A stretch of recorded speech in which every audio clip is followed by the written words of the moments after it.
ಬಸವನ ಬೆಳಕೆ ಎಲ್ಲಾಡಿ ಬಂದೆ, ಭಾರತವೆಲ್ಲ ಸುತ್ತಾಡಿ ಬಂದೆ.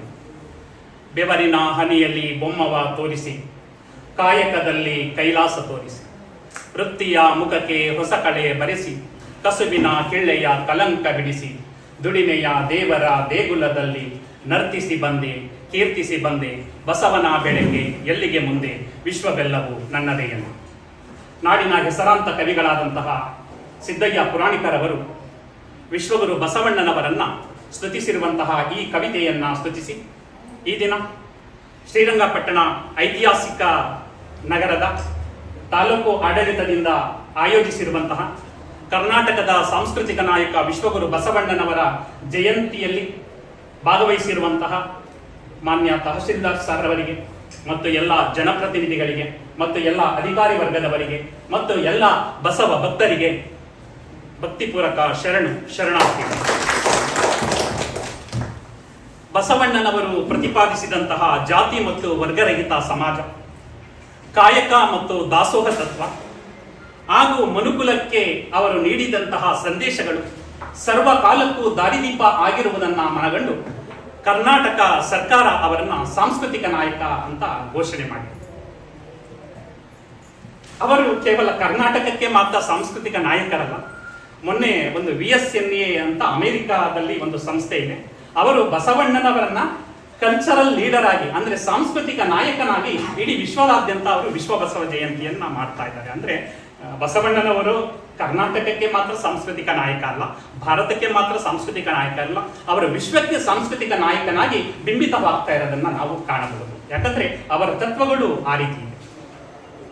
ನಮ್ಮ ಶರಣರಾದಂತಹ ಬಹುರೂಪಿ ಚೌಡಯ್ಯನವರು ತಮ್ಮ ಅನೇಕ ವಚನಗಳಲ್ಲಿ ಬಸವಣ್ಣನಿಂದ ಬದುಕಿತಿ ಲೋಕವೆಲ್ಲ ಅಂತ ಕೋಟ್ ಮಾಡಿದ್ದಾರೆ. ಅನೇಕ ವಚನಗಳಲ್ಲಿ ಆ ಕೋಟ್ ಹೇಳ್ತಾರೆ, ಬಸವಣ್ಣನಿಂದ ಬದುಕಿತಿ ಲೋಕವೆಲ್ಲ ಅಂತ. ಯಾಕೆ ಅದನ್ನ ಕೋಟ್ ಮಾಡಿದ್ದಾರೆ ಅಂದ್ರೆ, ನಾನು ಅದನ್ನ ವಿಮರ್ಶೆ ಮತ್ತೆ ಅದನ್ನ ಅಧ್ಯಯನ ಮಾಡ್ತಾ ಹೋದಾಗ 12ನೇ ಶತಮಾನದವರೆಗೆ ಒಂದು ಆಶೀರ್ವಾದ ವಾಕ್ಯವಿರುತ್ತೆ. ಏನು ಅಂದ್ರೆ, ಸರ್ವೇ ಜನಾಃ ಸುಖಿನೋ ಭವಂತು ಅಂತ. ಎಲ್ಲ ಜನರು ಸುಖವಾಗಿದ್ರೆ ಅದೇ ಒಂದು ಸುಖ, ಒಂದು ಆಶೀರ್ವಾದ ವಾಕ್ಯವಾಗಿರುತ್ತೆ.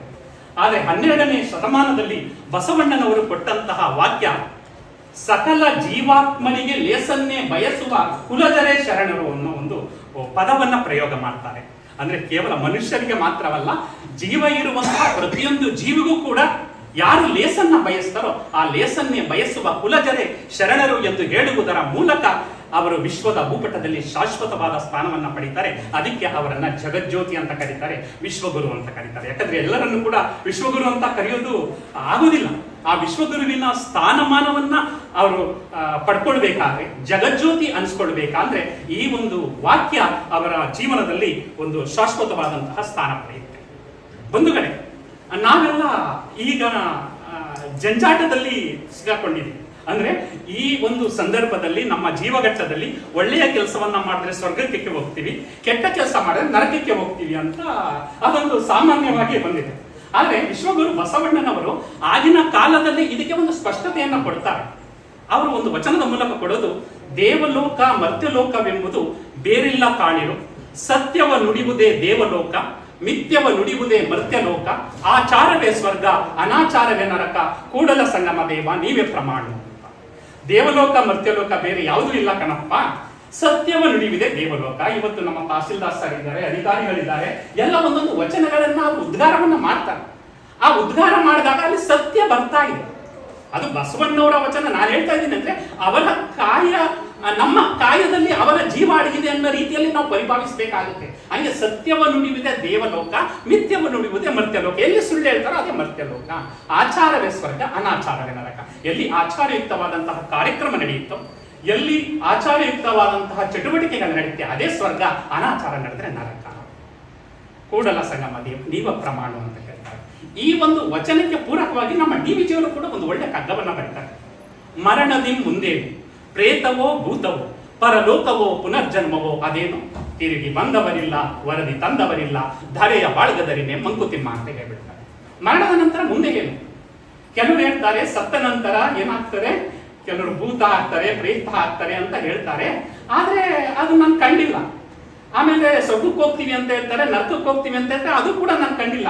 ಅದಕ್ಕೆ ಮುಂದುವರೆದು ಹೇಳ್ತಾರೆ, ತಿರುಗಿ ಬಂದವರಿಲ್ಲ, ವರದಿ ತಂದವರಿಲ್ಲ. ಯಾಕಂದ್ರೆ ಇವತ್ತು ನಾನು ಮಾತಾಡ್ತಾ ಇದ್ದೀನಿ ಅಂದ್ರೆ, ಅಥವಾ ನಮ್ಮ ತಹಸೀಲ್ದಾರ್ ಸರ್ ಮಾತಾಡ್ತೀವಿ ಅಂದ್ರೆ, ಸಾಮಾಜಿಕ ಜಾಲತಾಣಗಳ ಮಾಧ್ಯಮ ಸ್ನೇಹಿತರು ಬಂದಿರ್ತಾರೆ, ಅದನ್ನ ಏನ್ ಮಾಡ್ತಾರೆ, ವರದಿ ಮಾಡ್ತಾರೆ. ನಾಳೆ ಪತ್ರಿಕಾ ಮಾಧ್ಯಮದಲ್ಲಿ ಅಥವಾ ಜಾಲತಾಣಗಳೇ ಬಂದುತ್ತೆ ಅಂದ್ರೆ ಇದಕ್ಕೆ ಒಂದು ವರದಿ ಇರುತ್ತೆ. ಆದ್ರೆ ಇಲ್ಲಿಂದ ಹೋಗಿದಾರಲ್ಲ, ಅವರು ಸ್ವರ್ಗಕ್ಕೆ ಹೋಗಿದಾರ, ನರಕಕ್ಕೆ ಹೋಗಿದಾರ, ಅಲ್ಲಿಂದ ಯಾರು ವರದಿಯನ್ನ ಕೊಟ್ಟಿಲ್ವಲ್ಲ ನಮ್ಗೆ. ವರದಿ ತಂದವರಿಲ್ಲ, ತಿರುಗಿ ಬಂದವರಿಲ್ಲ. ಧರೆಯ ಬಾಳ್ಗದರಿನ ಮುಂಕುತಿಮ್ಮ, ಈ ಕೊನೆಯ ಸಾಲಿದೆಯಲ್ಲ ಅದು ತುಂಬಾ ಅರ್ಥಗರ್ಭಿತವಾದದ್ದು. ಈ ಭೂಮಿಯಲ್ಲಿ ಅರಿತು ಬಾಳಿದರೆ ಅದೇ ಸ್ವರ್ಗ.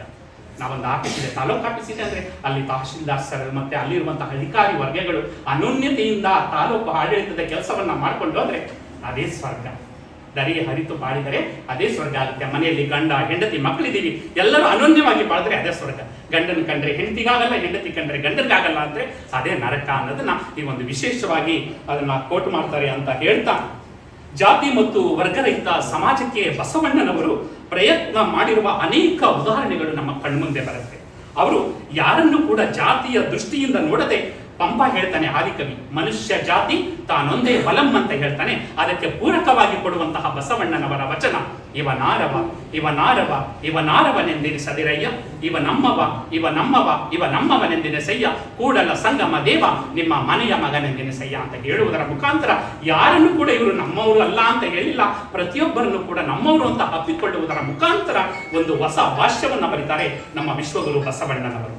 ಇದಂದ್ರೆ ಎಲ್ಲರನ್ನು ಕೂಡ ನಾವೇನ್ ಮಾಡ್ತೀವಿ, ಏನೋ ಒಂದು ಉನ್ನತ ಕುಲದಲ್ಲಿ ಹುಟ್ಟುಬಿಟ್ಟಿದ್ರೆ ಅಂತಹ ಕುಲ ಇಂಥ ಕುಲ ಅಂತ ಏನಾದ್ರೂ ಹೇಳ್ಕೊಳ್ಳಕ್ಕೆ ನಾವು ಅದಕ್ಕೆ ಹೆಮ್ಮೆ ಪಡ್ತೀವಿ. ಆದ್ರೆ ಬಸವಣ್ಣನವರು ಜಾತಿಯ ಸೂತಕವನ್ನ ಕರೀತಾರೆ. ಅವರು ಮಾದರಸ ಮಾದಲಾಂಬಿಕೆ ಬ್ರಾಹ್ಮಣ ಮನೆತನದಲ್ಲಿ ಹುಟ್ಟಿದ್ರು ಕೂಡ ನಾನು ಮಾದರಸ ಮಾದಲಾಂಬಿಕೆ ಮಗ ಅಂತ ಯಾವುದೇ ವಚನಗಳಲ್ಲಿ ಹೇಳ್ಕೊಂಡಿಲ್ಲ.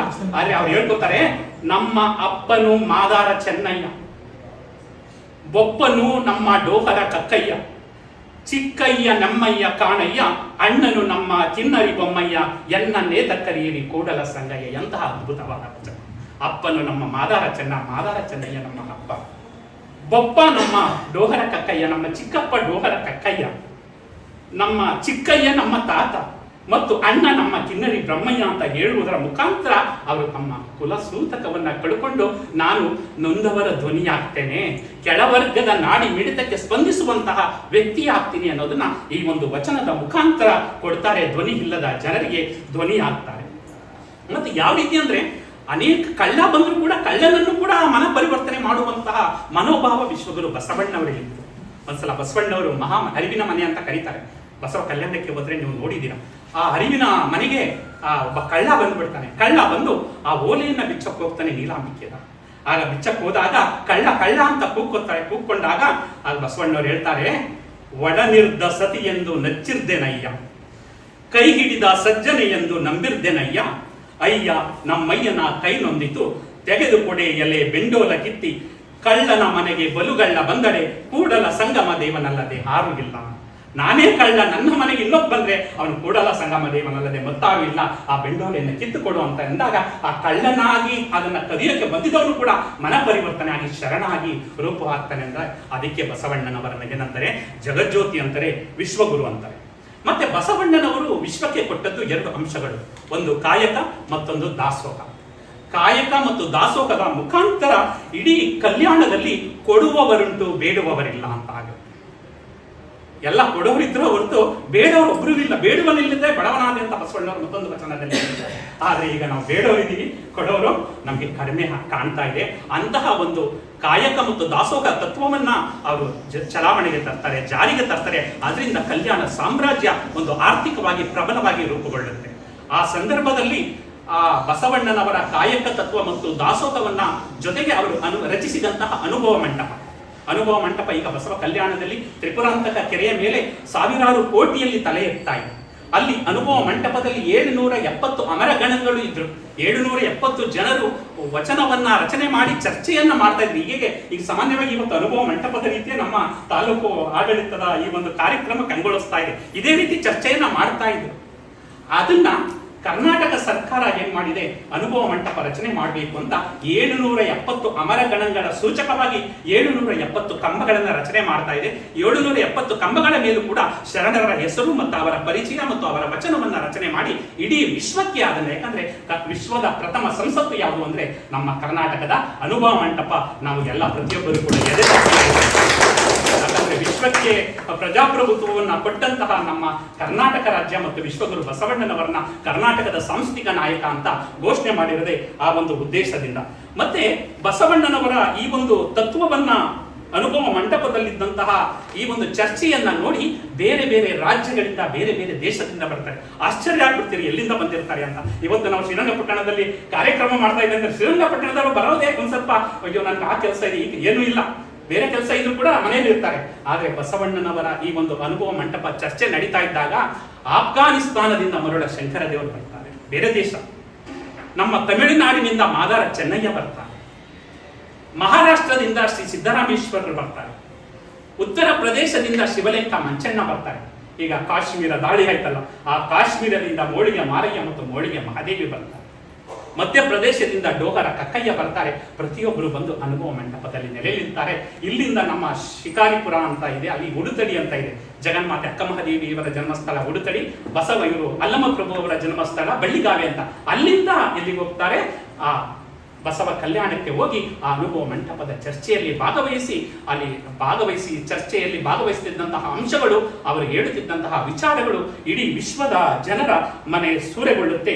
ಅದಕ್ಕೆ ಬಸವಣ್ಣನವರನ್ನ ಯಾಕೆ ಅಷ್ಟೊಂದು ಪ್ರತಿಯೊಬ್ಬರು ಕೂಡ ನೆನ್ಕೊಳ್ತಾರೆ. ಬಸವಣ್ಣನವರನ್ನ ಯಾವುದೇ ಕಾರ್ಯಕ್ರಮ ಆಗಲಿ ಬಸವಣ್ಣನವರ ಬಗ್ಗೆ ಮಾತಾಡದೆ ಅಥವಾ ಬಸವಣ್ಣನವರ ಒಂದು ವಚನ ಹೇಳದೆ ಆ ಕಾರ್ಯಕ್ರಮ ಪರಿಪೂರ್ಣ ಆಗೋದಿಲ್ಲ. ಪ್ರತಿಯೊಬ್ಬರು ಕೂಡ ಅವರನ್ನ ಸ್ಮರಿಸ್ತಾರೆ. ಅಂದ್ರೆ ಯಾಕೆ ಅಂದ್ರೆ ನಾವೆಲ್ಲ ಸಾಮಾಜಿಕ ಹೋರಾಟಗಾರರಾಗಬೇಕು ಅಂದ್ರೆ ನಾವು ಹೋಗಿ ಎಲ್ಲ ಒಂದು ಬಾವುಟ ಇಡ್ತೀವಿ, ಹೊರಗಡೆ ಹೋಗಿ ನಾವು ಹೋರಾಟವನ್ನ ಮಾಡ್ತೀವಿ, ಸಾಮಾಜಿಕವಾಗಿ ಗುರುತಿಸ್ಕೊಳ್ಬೇಕು ಅಂತ ಹೇಳ್ತೀವಿ. ಅಂದ್ರೆ ಅಸಮಾನತೆಯ ವಿರುದ್ಧ ಹೊರಗಡೆ ಹೋರಾಡ್ತೀವಿ, ಆದ್ರೆ ಮನೆಯಲ್ಲಿ ಹೋರಾಟ ಮಾಡಿರೋದು ಕಡಿಮೆ. ಆದ್ರೆ ವಿಶ್ವಗುರು ಬಸವಣ್ಣನವರು ಯಾಕೆ ಅದು ವಿಶ್ವದ ಭೂಪಟದಲ್ಲಿ ಮಹತ್ವವಾದ ಸ್ಥಾನ ಪಡಿತಾರೆ ಅಂದ್ರೆ, ಮನೆಯಲ್ಲಿ ಅಕ್ಕನಿಗೆ ಅಸಮಾನತೆ ಉಂಟಾಗುತ್ತೆ. ಅವರಿಗೆ ಜನಿವಾರ ಹಾಕೋ ಪ್ರಸಂಗ ಬಂದಾಗ ನಮ್ಮ ಅಕ್ಕನಿಗೆ ಜನಿವಾರ ಹಾಕಿ ಪ್ರಶ್ನೆ ಅಂತ ಹೇಳ್ತಾರೆ, ಅಕ್ಕ ನಾಗಮ್ಮ ಅಂತ ಹೇಳ್ತಾರೆ, ಅಕ್ಕ ನಾಗನಾಂಬಿಕೆ ಅಂತ ಕರೀತಾರೆ. ಇಲ್ಲ, ಇದು ಹೆಣ್ಣು ಮಕ್ಕಳಿಗೆ ನಿಷಿದ್ಧ ಅಂತ ಹೇಳಿದಾಗ ಅಕ್ಕನಿಗಿಲ್ಲದ ಜನಿವಾರ ನನಗೇ ತೆಕ್ಕೆ ಅಂತ ಹೇಳಿ ಮನೆಯಲ್ಲಿ ಅಸಮಾನತೆ ವಿರುದ್ಧ ಹೋರಾಡಿ ತಮ್ಮ ತಂದೆ ತಾಯಿಗಳನ್ನು ಕೂಡ ಬಿಟ್ಟು ಮನೆಯನ್ನ ಬಿಟ್ಟು ಕೂಡಲ ಸಂಗಮಕ್ಕೆ ಹೋಗಿ ಅಕ್ಕನ ಜೊತೆ ಅಲ್ಲಿ ವಿದ್ಯಾಭ್ಯಾಸವನ್ನ ಮಾಡ್ತಾರೆ. ವಿದ್ಯಾಭ್ಯಾಸವನ್ನ ಮಾಡಿ ಅಲ್ಲಿ ಇಷ್ಟಲಿಂಗ ತತ್ವ ಆವಿಷ್ಕಾರ ಆಗುತ್ತೆ. ಆ ಇಷ್ಟಲಿಂಗದ ಜನಕನು ಕೂಡ ಬಸವಣ್ಣನವರೇ. ಆ ಬಸವಣ್ಣನವರು ಪ್ರಥಮವಾಗಿ ಯಾರಿಗೆ ಇಷ್ಟಲಿಂಗವನ್ನ ಧಾರಣೆ ಮಾಡ್ತಾರೆ ಅಂದ್ರೆ ಅಕ್ಕ ನಾಗನಾಂಬಿಕೆ. ಪ್ರಥಮ ಒಬ್ಬ ಲಿಂಗಾಯತ ಮಹಿಳೆಯಾಗಿ, ಲಿಂಗಾಯತ ಅನ್ನೋದು ಜಾತಿಯಲ್ಲ, ಅದೊಂದು ಧರ್ಮ. ಆ ಧರ್ಮಕ್ಕೆ ತನ್ನ ಅಕ್ಕನಿಗೆ ಇಷ್ಟಲಿಂಗ ಧಾರಣೆ ಮಾಡುವುದರ ಮುಖಾಂತರ ಹೆಣ್ಣು ಕೂಡ ಈ ಒಂದು ಆರ್ಥಿಕ ಸ್ವಾತಂತ್ರ್ಯದ ಜೊತೆಗೆ ಧಾರ್ಮಿಕವಾಗಿ ಕೂಡ ಸ್ವತಂತ್ರರು ಅನ್ನೋದನ್ನ ಬಿಂಬಿಸ್ತಾರೆ. ಆಗ ವಿಶೇಷವಾದಂತಹ ಸ್ಥಾನಮಾನ ಆಗುತ್ತೆ. ಅಲ್ಲಿಂದ ಪರಂಪರೆ ಸ್ಟಾರ್ಟ್ ಆಗುತ್ತೆ. ತದನಂತರ ಬಸವಣ್ಣನವರು ಕೂಡಲ ಸಂಗಮದಿಂದ ಮಂಗಳವೇಳೆಗೆ ಬರ್ತಾರೆ. ಮಂಗಳವೇಳದಲ್ಲಿ ಕರಣಿಕರಾಗಿ ಸೇವೆಯನ್ನು ಸಲ್ಲಿಸಿ ನಂತರ ಬಿಜ್ಜಳ ಕಲ್ಯಾಣದಲ್ಲಿ ಮಹಾರಾಜನಾಗಲು ಅಲ್ಲಿ ಬಸವಣ್ಣನವರು ಬಂದು ಭಂಡಾರ ಮಂತ್ರಿ ಆಗ್ತಾರೆ. ಆ ಮಂತ್ರಿ ಆದಾಗ ಅಲ್ಲಿ ಪ್ರತಿಯೊಬ್ಬರನ್ನು ಕೂಡ ಅಪ್ಕೊಳ್ತಾರೆ. ಪ್ರತಿಯೊಬ್ಬರಿಗೂ ಕೂಡ ಇಷ್ಟಲಿಂಗ ಧಾರಣೆಯನ್ನ ಮಾಡ್ತಾರೆ. ಯಾವುದೇ ಇಲ್ಲ, ಮಡಿವಾಳ ಮಾಚಿದೇವ ಆಗ್ಬೋದು, ಅಂಬಿಗರ ಚೌಡಯ್ಯ ಆಗ್ಬೋದು, ಡೋಹರ ಕಕ್ಕಯ್ಯ ಆಗ್ಬೋದು, ನಿಜಸುಖಿ ಹಡಪದ ಅಪ್ಪಣ್ಣ ಆಗ್ಬೋದು, ಹೀಗೆ ಒಂದಲ್ಲ ಎರಡಲ್ಲ ಎಲ್ಲಾ ಕಾಯಕ ಜೀವಿಗಳನ್ನ ಒಗ್ಗೂಡಿಸ್ತಾರೆ. ಯಾರನ್ನು ಕೂಡ ಅವರು ವಿಶೇಷವಾಗಿ ಯಾರನ್ನು ಕೂಡ ಜಾತಿಯಿಂದ ಗುರುತಿಸ್ತಿಲ್ಲ. ಅದಕ್ಕೆ ಅವರು ಹೇಳ್ತಾರೆ, ದೇವ ಸಹಿತ ಭಕ್ತ ಮನೆಗೆ ಬಂದಡೆ ಕಾಯಕವಾಗುವುದೆಂದು ಬೆಸೆಗೊಂಡೆ ನಾದಡೆ ನಿಮ್ಮಾಣೆ ನಿಮ್ಮ ಪುರಾತರಾಣೆ ತಲೆದಂಡ ಕೂಡಲ ಸಂಗಮದೇವ ಭಕ್ತರಲ್ಲಿ ಕುಲವನ್ನರಿಸಿದರೆ ನಿಮ್ಮ ರಾಣಿವಾಸರಾಣೆ ಅಂತ ಒಂದು ಅದ್ಭುತವಾದ ವಚನವನ್ನ ಕೊಡ್ತಾರೆ. ನಾನು ಯಾರನ್ನು ಕೂಡ ಕಾಯಕವಾಗುವುದು ಅಂತ ಕೇಳೋದಿಲ್ಲ, ನಿಮ್ಮಾಣೆ ನಿಮ್ಮ ಪುರಾತರಾಣೆ ಅಂತ ಹೇಳೋದ್ರ ಮುಖಾಂತರ ಭಕ್ತರಲ್ಲಿ ಕುಲವನ್ನ, ನಾನು ಭಕ್ತ ಆದ್ಮೇಲೆ ಆ ಕುಲ ಹೋಯಿತು, ಆ ಒಂದು ಕುಲವನ್ನು ಅರಸಿದರೆ ನಿಮ್ಮ ರಾಣಿವಾಸದಾಣೆ ಅಂತ ಹೇಳುವುದರ ಮುಖಾಂತರ ವಿಶೇಷವಾದಂತಹ ಅಂಶವನ್ನ ಅರಿತು ಈ ವಚನಗಳನ್ನ ಅಧ್ಯಯನ ಮಾಡೋದು ಏನಾಗುತ್ತೆ, ಯಾಕೆ ಅಧ್ಯಯನ ಮಾಡ್ಬೇಕು, ಯಾರು ಇಷ್ಟೊಂದು ಕಾರ್ಯಕ್ರಮಗಳನ್ನ ಇವತ್ತು ತೊಡಗಿಸ್ಕೊಂಡಿದ್ದಾರೆ ಅಂದ್ರೆ ನಮ್ಮ ಚಿನ್ಮಯ ಜ್ಞಾನಿ ಬಸವಣ್ಣನವರ ಸೋದರಳಿಯ ಅಕ್ಕ ನಾಗನಾಂಬಿಕೆ ಇರ್ತಾರಲ್ಲ ಅವರ ಮಗ. ಅವರು ಹೇಳ್ತಾರೆ, ಮಂಡೆ ಮಾಸಿದಡೆ ಮಹಾ ಮಜ್ಜನವ ಮಾಡುವುದು, ವಸ್ತ್ರ ಮಾಸಿದಡೆ ಮಡಿವಾಳರಿ ಇಕ್ಕುವುದು, ಮನದ ಮೈಲಿಗೆಯ ತೊಳೆಯಬೇಕಾದರೆ ಕೂಡಲ ಚನ್ನ ಸಂಗನ ಶರಣರ ಅನುಭವ ಮಾಡುವುದು ಅಂತ ಹೇಳ್ತಾರೆ. ತಲೆ ಮಾಸುತ್ತೆ, ಆ ತೊಲೆ ಕೊಳಕಾದ್ರೆ ಏನ್ ಮಾಡ್ತೀವಿ, ಮಹಾಮಜ್ಜನವನ್ನ ಮಾಡ್ತೀವಿ.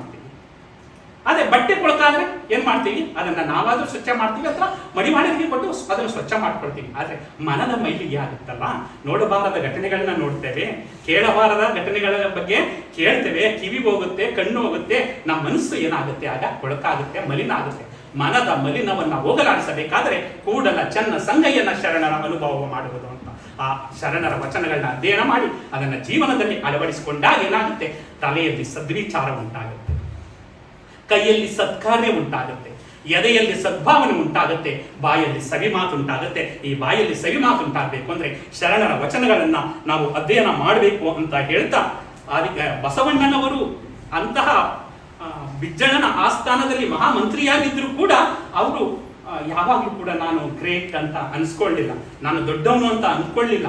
ಅವರು ಯಾವಾಗಲೂ ಕೂಡ ಬಾಗಿದ ತಲೆ ಮುಗಿದ ಕೈಯಾಗಿರಿಸು ಅಂತ ಯಾವಾಗ್ಲೂ ಹೇಳ್ತಾ ಇರ್ತಾರೆ. ಬಾಗಿದ ತಲೆಯಾಗಿರಬೇಕು, ಮುಗಿದ ಕೈಯಾಗಿರಿಸಬೇಕು ಅಂತ ಹೇಳ್ತಾರೆ. ಅದಕ್ಕೆ ಸಿದ್ದಯ್ಯ ಪುರಾಣಿಕರು ಹೇಳ್ತಾರೆ, ಗೊನೆ ಹೊತ್ತ ಬಾಳೆ ಬಾಗುತ್ತದೆ, ತೆನೆ ಹೊತ್ತ ದಂಟು ಬಾಗುತ್ತದೆ, ಏನೇನು ಇಲ್ಲದದು ಬೀಗುತ್ತದೆ ನೋಡ ಸ್ವತಂತ್ರ ಧೀರ ಸಿದ್ದೇಶ್ವರ ಅಂತ ಆಧುನಿಕ ವಚನ ಬರೀತಾರೆ. ಹಾಗೆ ಬಸವಣ್ಣವರು ಬೀಗ್ಲಿಲ್ಲ, ಬಾಗಿ ಇಡೀ ವಿಶ್ವದ ಹೃದಯವನ್ನೇ ಗೆದ್ರು.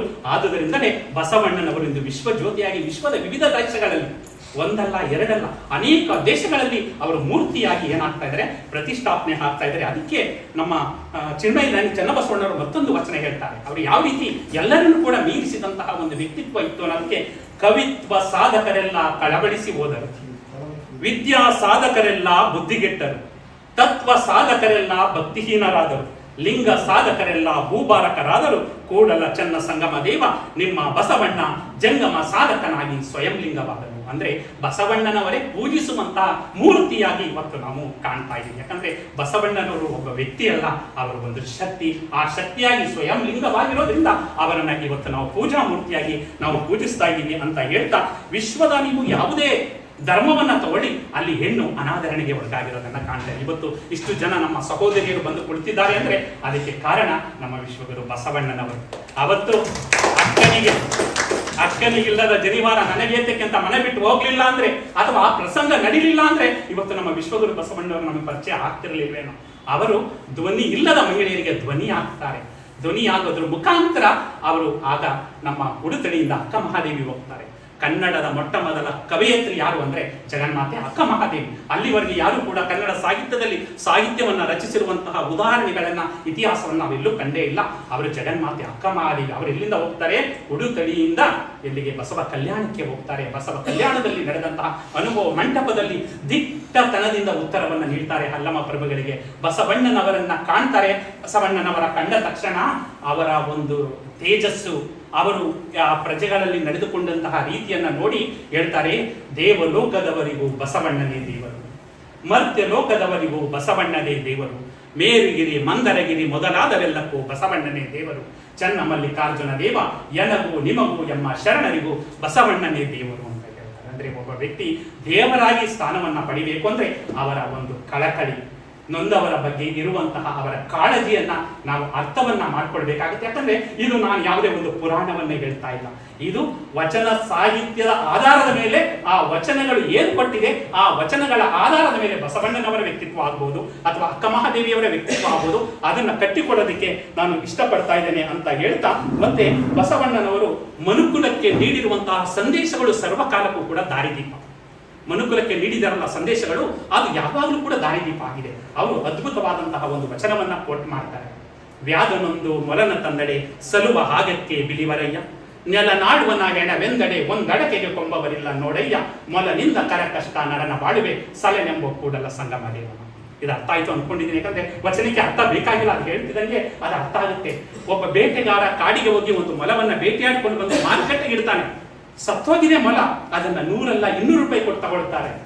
ಆದ್ರೆ ಒಬ್ಬ ಹಾಗಲು ಶ್ರೀಮಂತ ಕೋಟಿ ಕೋಟಿಗಳ ಬೆಳೆಯ ಮಹಾರಾಜ ಸತ್ತೋಗಿದ್ದಾನೆ, ಅವನ ಹೆಣವನ್ನು ಯಾರಾದ್ರೂ ತಗೊಳ್ಳಿ ಅಂತ ಮಾರುಕಟ್ಟೆಗೆ ಇಟ್ಟರೆ ಒಂದಡಕೆಗೆ ಕೊಂಬವರಿಲ್ಲ ನೋಡಯ್ಯ. ಅಂದ್ರೆ ಈ ಮನುಷ್ಯನ ಜೀವ ಹೋದ ಮೇಲೆ ಸತ್ತ ಮೊಲಕ್ಕಿಂತಲೂ ಕೂಡ ಕೀಳಾಗುತ್ತೆ ಸಲೆನೆಂಬ ಕೂಡಲ ಸಂಗಮ. ಅಂದ್ರೆ ಜೀವ ಇರುವವರೆಗೆ ನಮ್ಗೆ ಬೆಲೆ, ಆಗುವಾಗ ಒಳ್ಳೆಯ ಕೆಲಸವನ್ನ ಮಾಡಬೇಕು.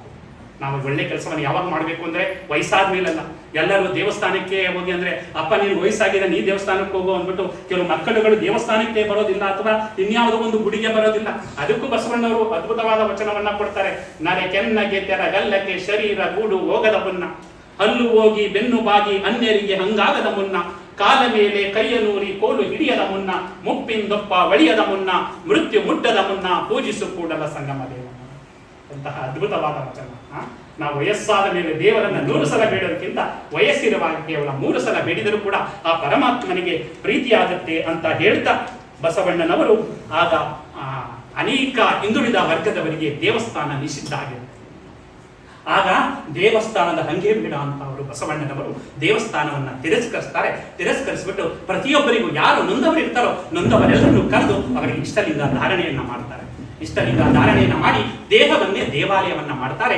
ಆಗ ದೇವಾಲಯ ಸಂಸ್ಕೃತಿಯನ್ನ ತಿರಸ್ಕರಿಸಿ ದೇಹಾಲಯ ಸಂಸ್ಕೃತಿಗೆ ಅವರು ಏನ್ ಮಾಡ್ತಾರೆ, ಮುನ್ನುಡಿಯನ್ನ ಬರೀತಾರೆ. ಅದಕ್ಕೆ ಆ ಒಂದು ವಚನ, ಉಳ್ಳವರು ಶಿವಾಲಯವ ಮಾಡಿದರು ನಾನೇನು ಮಾಡಲಿ ಬಡವರನ್ನು, ಎನ್ನ ಕಾಲೇ ಕಂಬ ದೇಹವೇ ದೇಗುಲ ಶಿರವೇವನ್ನ ಕಳಸವಯ್ಯ ಕೂಡಲ ಸಂಗಮ ದೇವ ಕೇಳಯ್ಯ ಸ್ಥಾವರ ಕಳಿಗುಂಟು ಜಂಗಮ ಕಳಿಗಳಿಲ್ಲ. ಅಂದ್ರೆ ನಮ್ಮ ದೇಹವೇ ದೇವಾಲಯ ಖಂಡಿತ ಅಲ್ಲ. ನಮ್ಮ ದೇಹ ದೇವಾಲಯವಾದಾಗ ಯಾವುದನ್ನು ಕೂಡ ಅದು ಮೇಲ್ನೋಟಕ್ಕೆ ನಮಗೆ ದೇವಸ್ಥಾನ ಬೇಕಾಗುತ್ತೆ. ಆದ್ರೆ ಅರ್ಥ ಬಿಟ್ರೆ ಬಸವಣ್ಣವ್ರು ಹೇಳಿರೋದೇ ಅಷ್ಟು, ಅರಿವೇ ಗುರು ಅಂತ. ನಾವು ಅರ್ಥಕೊಂಡ್ಬಿಟ್ರೆ ಅದೇ ಗುರು. ಪ್ರತಿಯೊಬ್ಬರ ಸ್ಪಂದನೆಗೆ ಆಗ್ಬೇಕು. ಇದು ತಹಸೀಲ್ದಾರ್ ಸಾರ್ ಒಂದು ಒಳ್ಳೆ ಕೆಲಸವನ್ನ ಮಾಡಿಕೊಟ್ಟಾಗ ಅಯ್ಯೋ ನಮ್ಮ ದೇವರ ರೀತಿ ನಮ್ಮ ತಹಸೀಲ್ದಾರ್ ಒಳ್ಳೆ ಕೆಲಸವನ್ನ ಮಾಡಿಕೊಟ್ರು ಅಂತ ಏನ್ ಮಾಡ್ತೀವಿ, ಮಾತಾಡ್ಕೊಂಡು ಹೋಗ್ತೀವಿ. ಆ ಮನುಷ್ಯನೇ ಮಹಾದೇವ ಆಗಬೇಕು ಅನ್ನೋದೇ ಈ ಒಂದು ಶರಣರು. ಅದಕ್ಕೆ ಅಲ್ಲಮ ಪ್ರಭು ಹೇಳ್ತಾರೆ, ನಾ ದೇವನಲ್ಲದೆ ನೀ ದೇವನೇ, ನೀ ದೇವನಾಗಲಿ ಎನ್ನನೇಕೆ ಸಲಹೆ, ಆ ರೈದು ಒಂದು ಕುಡಿತೆ ಉದಕವ ನೆರವೆ, ಹಸಿದಾಗ ಹೋಗರವನಿಕ್ಕುವೆ ನಾ ದೇವ ಕಾಣ ಭುಗೇಶ್ವರ. ನೀವೆಲ್ಲ ಕಣಪ್ಪ ದೇವರು, ನಾ ದೇವರು ಅಂತ. ದೇವರ ಜೊತೆಗೆ ಸಲ್ಲಪ್ಪ ಆಡದವ್ರು ಯಾರು ಅಂದ್ರೆ ನಮ್ಮ ಶರಣರು. ನಾವೆಲ್ಲ ದೇವರು ಅಂದ್ರೆ ಭಯ ಏನೇನೋ ಇರ್ತೀವಿ. ಆದ್ರೆ ನಮ್ಮಲ್ಲಿ ನಿಷ್ಕಲ್ಮಶವಾಗಿದ್ದೀವಿ, ಯಾವುದೇ ಒಂದು ಕುಂದುಕೊರತೆ ಇಲ್ಲ, ನಾವು ಯಾರಿಗೂ ಕೂಡ ನೋವನ್ನೇ ಮಾಡಿಲ್ಲ ಅಂದಾಗ ದೇವರ ಜೊತೆ ಏನು, ದೇವರ ಜೊತೆ ಸಲ್ಲಪ್ಪ ಮಾಡಕ್ ಹೋಗ್ತಾರೆ. ಅವ್ರು ಹೇಳ್ತಾರೆ ನೀನೆಲ್ಲ ದೇವರು ನಾ ದೇವರು. ಯಾಕೆಂದ್ರೆ ಯಾರಾದ್ರೂ ದಾಹ ಅಂದ್ರೆ ಬಂದ್ರೆ ಅವರಿಗೆ ಒಂದು ಲೋಟ ನೀರನ್ನ ಕೊಡ್ತೇನೆ, ಯಾರಾದ್ರೂ ಹಸಿವು ಅಂದ್ರೆ ಬಂದ್ರೆ ಅವರಿಗೆ ನಾನು ಒಂದು ಹೊತ್ತಿನ ಊಟವನ್ನ ಕೊಡ್ತೇನೆ. ಆದ್ರೆ ನೀನು ಯಾರಿಗೇನು ನೀರು ಕೊಟ್ಟಿದ್ಯಾ? ಇನ್ನು ಮುಂದೆ ಅನೇಕರು ಭಿಕ್ಷಕರಾಗಿದ್ದಾರೆ ಹೊರತು ಧನಿಕರಾದದ್ದನ್ನ ನೋಡಿಲ್ಲ. ನೀನಲ್ಲ ದೇವರು ನಾ ದೇವರು ಅಂತ ಹೇಳುವಂತಹ ಆ ಒಂದು ಎದಗಾರಿಕೆ ಆ ಬಸವಣ್ಣನವರ ಆದಿಯಾಗಿ ಅಲ್ಲಮ ಪ್ರಭುಗಳಲ್ಲಿ ಇದು ಮೂಡಿರುವುದನ್ನ ನಾವು ಕಾಣಬಹುದು ಅಂತ ಹೇಳ್ತಾ, ಹೀಗೆ ಬಸವಣ್ಣನವರು ವಿಶೇಷವಾದಂತಹ ವಚನಗಳ ಮೂಲಕ, ಯಾಕಂದ್ರೆ ನನಗೆ ಸಮಯ ಬಹುಶಃ ಆಗಿದೆ ಅಂತ ಅನ್ಕೊಂಡಿದ್ದೇನೆ. ಆ ಸಮಯದ ಮಿತಿ ಅಂತ ನಾನು ಎಲ್ಲಾ ವಿಚಾರಗಳನ್ನು ಹೇಳೋದಕ್ಕೆ ಆಗೋದಿಲ್ಲ. ಅವರು ಆ ಸಂದರ್ಭದಲ್ಲಿ ದೇವಸ್ಥಾನಕ್ಕೆ ಹೋದಾಗ ಗೋತ್ರವನ್ನ ಕೇಳ್ತಾರೆ ಸಾಮಾನ್ಯವಾಗಿ. ಅದಕ್ಕೆ ನನಗೆ ಗೋತ್ರ ಯಾವುದು ಅಂದ್ರೆ ಬಸವಣ್ಣನ ಹೇಳ್ತಾರೆ, ನಿಜವಾಗ್ಲೂ ಕೂಡ ಅವರು ಎಂತಹ ಒಂದು ಸಂಶೋಧಕ ಅಥವಾ ಎಂತಹ ತತ್ವಜ್ಞಾನಿ, ಒಬ್ಬೊಬ್ರು ಒಂದೊಂದು ರೀತಿ. ಯಾಕಂದ್ರೆ ಬಸವಣ್ಣವ್ರನ್ನ ನಾವಿನ್ನೂ ಅರ್ಥ ಮಾಡ್ಕೊಳ್ಳೋಕೆ ಸಾಧ್ಯ ಇಲ್ಲ. ಯಾಕಂದ್ರೆ ಅನೇಕ ಕುರುಡರು ಹೋಗಿ ಆನೆಯನ್ನ ಮುಟ್ಟಿದಾಗ ಆ ಏನನ್ನ ಕಾಲನ್ನ ಮುಟ್ಟಿ ಕೆಲವರು ಏನ್ ಹೇಳ್ತಾರೆ, ಕಂಬದ ರೀತಿ ಇದೆ ಆನೆ ಅಂತ ಹೇಳ್ತಾರೆ, ಬಾಲವನ್ನ ಮುಟ್ಟಿ ಹಾವಿನ ರೀತಿ ಅಂತ ಹೇಳ್ತಾರೆ, ಹೊಟ್ಟೆಯನ್ನು ಮುಟ್ಟಿ ಇನ್ನೊಂದು ರೀತಿ ಇದೆ ಅಂತ ಹೇಳ್ತಾರೆ. ಆದ್ರೆ ಹಾಗೆಲ್ಲ ಬಸವಣ್ಣವರು ನಾನು ಯಾವ ರೀತಿ ಅರ್ಥ ಮಾಡ್ಕೊಂಡಿದ್ದೀನಿ ಆ ರೀತಿ ನಾನು ಕಾಣ್ತಾ ಇದ್ದಾರೆ ಹೊರತು ಬಸವಣ್ಣನವರನ್ನ ಸಂಪೂರ್ಣವಾಗಿ ಅರ್ಥ ಮಾಡೋದಕ್ಕೆ ಸಾಧ್ಯ ಇಲ್ಲ. ಅದಕ್ಕೆ ಅವ್ರು ಹೇಳ್ತಾರೆ, ಗೋತ್ರ ನಾಮವ ಬೆಸಗೊಂಡಡೆ ಮಾತು ನೂಕದೆ ಸುಮ್ಮನಿದ್ದೇನೇನಯ್ಯ, ತಲೆಯ ಕುತ್ತಿ ನೆಲನ ಬರೆಯುತ್ತಿದ್ದೇನಯ್ಯ, ಗೋತ್ರ ನಾಮ ಮಾದಾರ ಚೆನ್ನಯ್ಯ, ಡೋಹಾರ ಕಕ್ಕಯ್ಯನೆಂಬುದೇ ಕೂಡಲ ಸಂಗಯ್ಯ ಅಂತ ಹೇಳ್ತಾರೆ. ನನ್ನ ಗೋತ್ರ ಯಾವುದು ಅಂದ್ರೆ ಮಾದಾರ ಚೆನ್ನಯ್ಯ ಮತ್ತು ಡೋಹಾರ ಕಕ್ಕಯ್ಯ ಅಂತ ಗೋತ್ರನಾಮವನ್ನು ಹೇಳ್ಕೊತಾರಲ್ಲ, ಆ ಎದೆಗಾರಿಕೆ ಉನ್ನತ ಕುಲದಲ್ಲಿ ಹುಟ್ಟಿ ಬಂದು ಈ ಒಂದು ಗೋತ್ರನಾಮ ಮಾದಾರ ಚೆನ್ನಯ್ಯ ಡೋಹಾರ ಕಕ್ಕಯ್ಯ ಅಂತ ಹೇಳ್ಕೊತಾರಲ್ಲ, ಅವರು ಆ ತುಳಿತಕ್ಕೊಳಗಾದಂತಹ ಜನರಿಗೆ ಸ್ಪಂದನೆ ಆಗಿರೋದ್ರಿಂದ ನಾವು ಬಸವಣ್ಣನವರನ್ನು ವಿಶ್ವ ಗುರುವಿನ ಸ್ಥಾನದಲ್ಲಿ ಅಲಂಕರಿಸಿದ್ದೇವೆ. ನಮ್ಮ ಕರ್ನಾಟಕವು ಸರ್ಕಾರವು ಕೂಡ ಲೇಟ್ ಆದ್ರೂ ಪರವಾಗಿಲ್ಲ ಬಸವಣ್ಣನವರನ್ನ ಕರ್ನಾಟಕದ ಸಾಂಸ್ಕೃತಿಕ ನಾಯಕ ಅಂತ ಘೋಷಣೆ ಮಾಡಿದೆ. ಇವತ್ತು ಬಸವ ಜಯಂತಿ ಅರ್ಥ ಆಗ್ಬೇಕು ಅಂದ್ರೆ ಒಂದು ವಚನ, ಅವರ ವಚನಗಳಿಗೆಲ್ಲ ಆ ವಚನಗಳನ್ನ ನಾವು ಜೀವನದಲ್ಲಿ ಅಳವಡಿಸ್ಕೊಳ್ಬೇಕು, ಮೌಢ್ಯತೆಯನ್ನ ಹೋಗ್ಲಾಡಿಸ್ಬೇಕು ಅಲ್ವಾ. ಅನೇಕ ಮೌಢ್ಯತೆಗಳು ನಮ್ಮಲ್ಲಿ ತುಂಬಿ ತುಳ್ಕಾಡ್ಬಿಡುತ್ತೆ. ಈಗಲೂ ಕೂಡ ಕೆಲವು ಮಂಗಳವಾರ ಅಂದ ತಕ್ಷಣ ಕೆಲವು ಶಾಲೆಗೆ ನಾವೇ ಕಳ್ಸಲ್ಲ. ಇವತ್ತು ಮಠ ಮಂಗಳವಾರ ಕಣಪ್ಪ ಶಾಲೆಗೆ ಹೋಗ್ಬೇಡ, ಶನಿವಾರ ಶಾಲೆ ಪ್ರಾರಂಭ ಆಯ್ತು ಅಂದ್ರೆ ಶನಿವಾರ ಕಣಪ್ಪ ಒಳ್ಳೆ ಕೆಲಸ ಮಾಡಬೇಡ ಅಂತ ಹೇಳ್ತಾರೆ. ಆದ್ರೆ ಬಸವಣ್ಣನವರು ಮೌಢ್ಯತೆಯನ್ನು ಯಾವ ರೀತಿ ಹೋಗಾಡಿಸ್ತಾರೆ ಅಂದ್ರೆ, ಅಂದು ಇಂದು ಮತ್ತೊಂದಿನ ಬೇಡ, ದಿನವಿಂದೆ ಶಿವಶರಣೆಂಬುವಂಗೆ, ದಿನವಿಂದೆ ಹರಶರಣೆಂಬುವಂಗೆ, ದಿನವಿಂದೆ ಕೂಡಲ ಸಂಗನ ಶರಣರ ಮಾನದೆ ನೆನವಂಗೆ ಅಂತ ಹೇಳ್ತಾರೆ. ಅಂದ್ರೆ ಎಲ್ಲಾ ದಿನಗಳು ಕೂಡ ಒಳ್ಳೆಯ ದಿನ ಅನ್ನೋದನ್ನ ಅವರು ಹೇಳ್ತಾರೆ. ನಮ್ಮ ಮನಸ್ಸು ಚೆನ್ನಾಗಿರಬೇಕು, ಅಲ್ವಾ. ನಾವು ವಾಸ್ತು ಪ್ರಕಾರ ಮನೆ ಕೊಟ್ಟದಲ್ಲ, ಮಾತುಗಳು ವಾಸ್ತು ಪ್ರಕಾರ ಇದ್ದಾಗ ಮನೆಯೂ ಕೂಡ ವಾಸ್ತು ಪ್ರಕಾರ ನಡ್ಕೊಂಡು ಹೋಗುತ್ತೆ. ಅಂತಹ ಬಸವಣ್ಣನವರನ್ನ ಜಯಂತಿಯನ್ನು ಇವತ್ತು ತಾಲೂಕು ಆಡಳಿತ ವಿಶೇಷವಾಗಿ ಆಚರಣೆ ಮಾಡುವುದರ ಮುಖಾಂತರ ನಮ್ಮ ಬಾಯಲ್ಲೂ ಕೂಡ ಬಸವಣ್ಣನವರ ವಚನಗಳನ್ನು ನುಡಿದಾಡಲು ಮಾಡಿದಂತಹ ನಮ್ಮ ತಾಲೂಕು ಆಡಳಿತದವರಿಗೆ ಮತ್ತು ನಮ್ಮನ್ನು ಅಲ್ಲಿಂದ ಇಲ್ಲಿಗೆ ಕರೆಸಿಕೊಂಡು ಈ ವಚನ ಸಾಹಿತ್ಯದ ಬಗ್ಗೆ ಮಾತನಾಡಲು ಅವಕಾಶ ಮಾಡಿಕೊಟ್ಟಂತಹ ನಮ್ಮ ಜಗದೀಶ್ ಸರ್ ಅವರಿಗೆ ಮತ್ತು ಸಾವಧಾನದಿಂದ ಕೇಳಿದಂತಹ ತಮ್ಮೆಲ್ಲರಿಗೂ ಕೂಡ ಭಕ್ತಿಪೂರ್ವಕ ಶರಣಾರ್ಥಿಗಳನ್ನು ಸಮರ್ಪಿಸಿ ಕೊನೆಯ ಒಂದು ಕವಿತೆ ಸಿದ್ದಯ್ಯ ಪುರಾಣಿಕರ ಕವಿತೆಯಿಂದ ಪ್ರಾರಂಭ ಮಾಡಿದ್ದೇನೆ. ಸಿದ್ದಯ್ಯ ಪುರಾಣಿಕರ ಕವಿತೆ ಮುಖಾಂತರವೇ ನಾನು ಎಂಟು ಮಾಡೋದಕ್ಕೆ ಹೋಗ್ತೇನೆ. ಅವರು ಕೊನೆಯಲ್ಲಿ ಹೇಳ್ತಾರೆ, ಹೊರಡುವೆ ನಾನು ಹೊರಡುವೆ ಮುಂದೆ, ಬರುವುದು ವಿಶ್ವವು ನನ್ನಯ್ಯ ಹಿಂದೆ. ಅವರಿವರೆಂಬೆನೆ ಎಲ್ಲರೂ ಒಂದೇ, ಎಲ್ಲರಿಗಿರುವನು ಒಬ್ಬನೇ ತಂದೆ.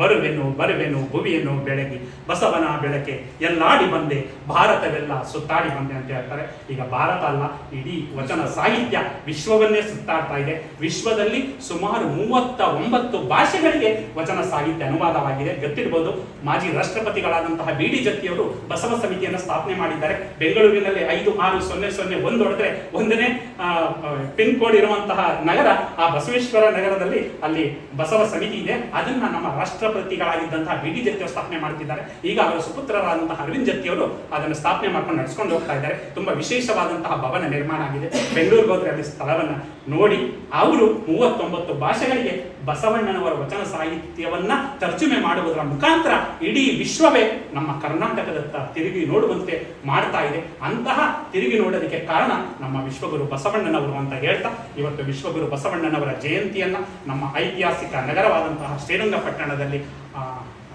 ಆಚರಣೆಯನ್ನ ಮಾಡಿ, ಮೈಸೂರಲ್ಲೂ ಕೂಡ ಕಾರ್ಯಕ್ರಮ ಇತ್ತು. ಯಾಕಂದ್ರೆ ಮೈಸೂರಲ್ಲಿ ನಾನು ಮಾತಾಡ್ತಾನೆ ಇರ್ತೀನಿ, ಶ್ರೀರಂಗಪಟ್ಟಣ ಅಂದ ತಕ್ಷಣ ನಮ್ಮ ಜಗದೀಶ್ವರ ಆಯ್ತು ನಾನು ಬರ್ತೀನಿ ಸರ್ ಅಂತ ಹೇಳಿದೆ. ಬಂದು ನನಗೆ ಗೊತ್ತಿರುವಂತಹ ವಿಚಾರಗಳನ್ನ ನನ್ನ ಜ್ಞಾನಕ್ಕೆ ತಕ್ಕಂತೆ ಮಾತಾಡಿದ್ದೇನೆ. ಅದರಲ್ಲಿ ನಿಮಗೆ ಸ್ವೀಕಾರ ಇದ್ರೆ ಅದನ್ನ ಸ್ವೀಕರಿಸಿ, ಏನಾದ್ರೂ ಇದರಲ್ಲಿ ನನ್ನಲ್ಲಿ ಏನಾದ್ರೂ ಮಲಿನ ಆಗುತ್ತೆ ಮನದಲ್ಲಿ ಅಂದ್ರೆ ಅದನ್ನ ಯಾವುದನ್ನು ತಗೊಳ್ಳೋದು ಬೇಡ. ಮಲಿನ ಆಗುವಂಥದ್ದನ್ನ ಯಾವುದು ನಿಷ್ಕಲ್ಮಶವಾಗಿರುತ್ತೆ ಅದನ್ನ ಸ್ವೀಕರಿಸಿ ಅಂತ ಹೇಳ್ತಾ ತಾಲೂಕು ಆಡಳಿತಕ್ಕೆ ತಮ್ಮೆಲ್ಲರಿಗೂ ಕೂಡ ಭಕ್ತಿಪೂರ್ವಕ ಶರಣಾರ್ಥಿಗಳನ್ನು ಸಮರ್ಪಿಸಿ ನನ್ನ ಬಸವನ ಬೆಳಕೆ ಎಲ್ಲಾಡಿ ಬಂದೆ, ಭಾರತವೆಲ್ಲ ಸುತ್ತಾಡಿ ಬಂದೆ. ಬಸವನ ಬೆಳಕೆ ಎಲ್ಲ